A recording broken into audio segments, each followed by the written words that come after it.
saya akan membawakan tema presentasi yaitu Bentar dulu dong. Perkenalan Kenapa? dulu. Oh iya, perkenalan dulu ya. Assalamualaikum warahmatullahi wabarakatuh. Perkenalkan, saya Ahmad Faisal Aziz Dan saya Sabit Kolbita Gofar. dan kami akan membawakan tema presentasi yaitu Kritik positifis terhadap positivis. Positivis. Apa itu positivis? Positivis merupakan aliran ilmu pengetahuan yang menerapkan metode saintifik yang mengkombinasikan logika rasional dan empirisme. Lalu, apa kaitannya metode saintifik dengan metode positivis? Karena pada masa tersebut adalah masa perang. Metode positivis itu menerapkan metode tradisional. Jadi, kaidah-kaidahnya masih menerapkan kaidah-kaidah yang tradisional berdasarkan apa yang dilihat oleh ilmuwan. Lalu tujuannya apa?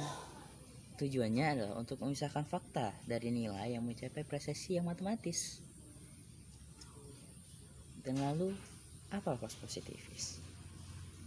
Post positivis merupakan istilah yang menggambarkan isu-isu dunia kontemporer yang tidak mampu dideskripsikan atau dijelaskan dengan tradisi-tradisi tradisional.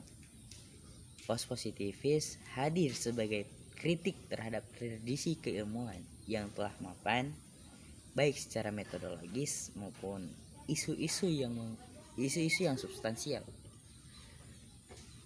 Lalu, mengapa post-positivis kritik terhadap positivis? Tentunya karena ada indikator pembedanya. Indikator yang membedakan antara keduanya adalah post-positivis lebih mempengaruhi proses verifikasi terhadap suatu temuan hasil observasi melalui berbagai macam metode. Kita dapat melihat perbedaan lainnya melalui ontologi, metodologi, dan epistemologi. Secara ontologi, aliran post-positivis bersifat secara vertikal realism. Artinya, realitas itu memang ada, tetapi tidak akan pernah dapat dipahami sepenuhnya. Artinya, post-positivisme bergantung kepada konteks yang manusiawi.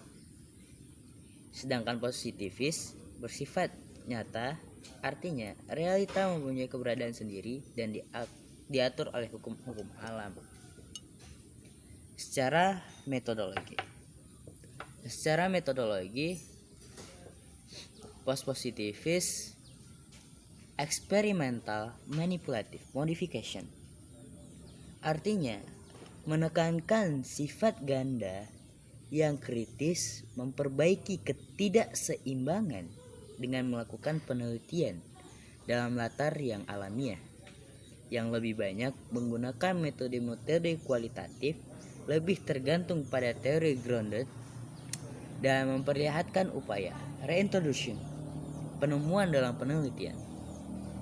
Secara positivis bersifat eksperimental manipulatif. Pertanyaan-pertanyaan dan atau hipotesis-hipotesis dinyatakan dalam bentuk proposisi sebelum penelitian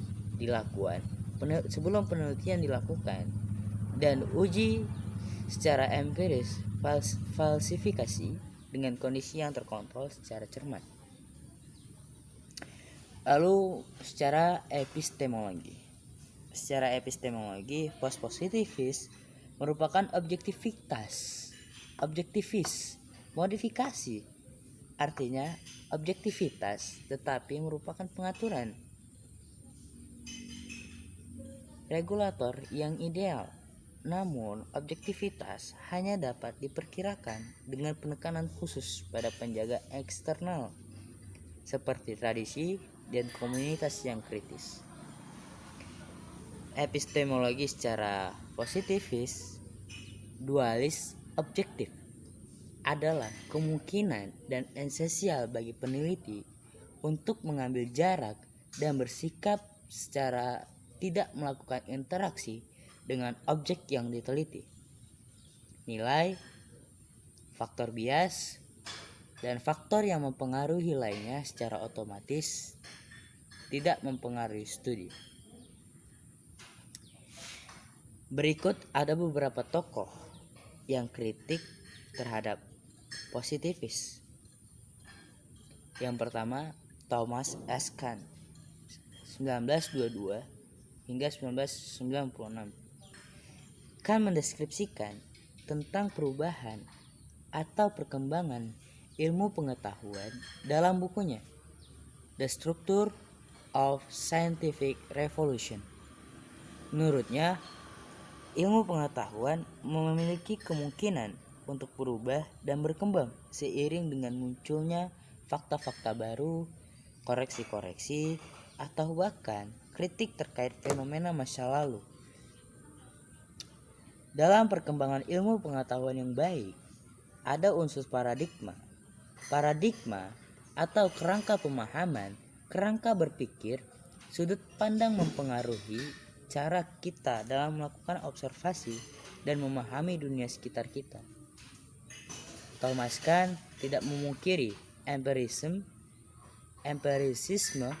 namun jika pada suatu saat satu ilmu pengetahuan dengan paradigma tertentu dikritik secara empiris maupun teoritis, maka ilmuwan si pemilik paradigma harus melakukan serangkaian modifikasi untuk mengakomodir temuan atau wawasan baru atau memberi jalan pada paradigma baru.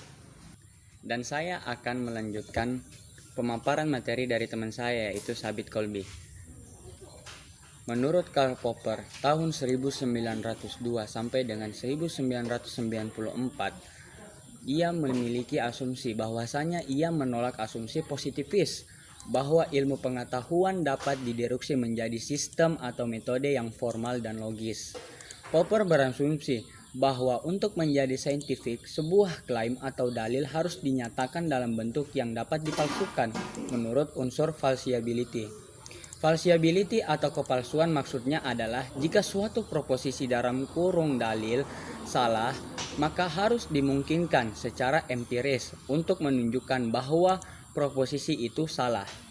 Aspek kepalsuan atau falsiability tersebut menurut Popper adalah garis pembatas antara yang sains dan non-sains.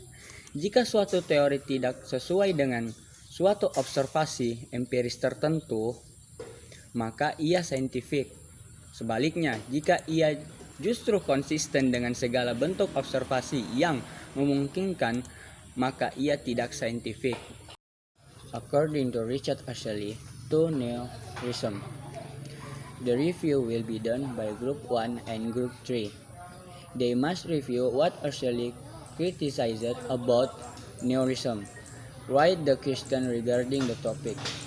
According to Friedrich Krautwil, the review will be done by Group 2 and Group 5. They must review what Friedrich Krautwil assumed about rules, norms, and decisions.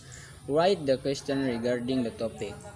According to John Girugi to International Games, the review will be done by Group 4 and Group 6. They must review what John Girugi said about International Games. Write the question regarding the topic.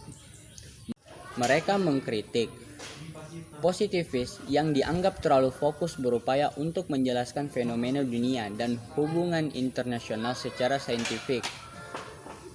Metode positivis itu menerapkan metode tradisional, jadi kaidah-kaidahnya masih menerapkan kaidah-kaidah yang tradisional berdasarkan apa yang dilihat oleh ilmuwan.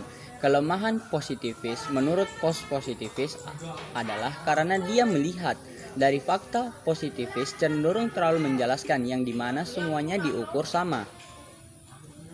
Penekanan post-positivis. Post-positivis menekankan bahwa teori hubungan internasional tidak terpisahkan dari dunia. Teori dan apa yang ada di dunia saling terintegrasi sehingga teoritisi dalam hubungan internasional bukanlah bagian yang terpisahkan dari teori yang ia buat. Post-positivis menyatakan kita perlu untuk senantiasa mengkritisi asumsi, anggapan, teori yang ada, sebab tidak ada yang disebut dengan kebenaran absolut dalam ilmu pengetahuan. Sekian presentasi dari kami. Semoga apa yang kami sampaikan dapat bermanfaat dan berguna bagi teman-teman sekalian. Lebih dan kurangnya mohon dimaafkan. Wassalamualaikum warahmatullahi wabarakatuh.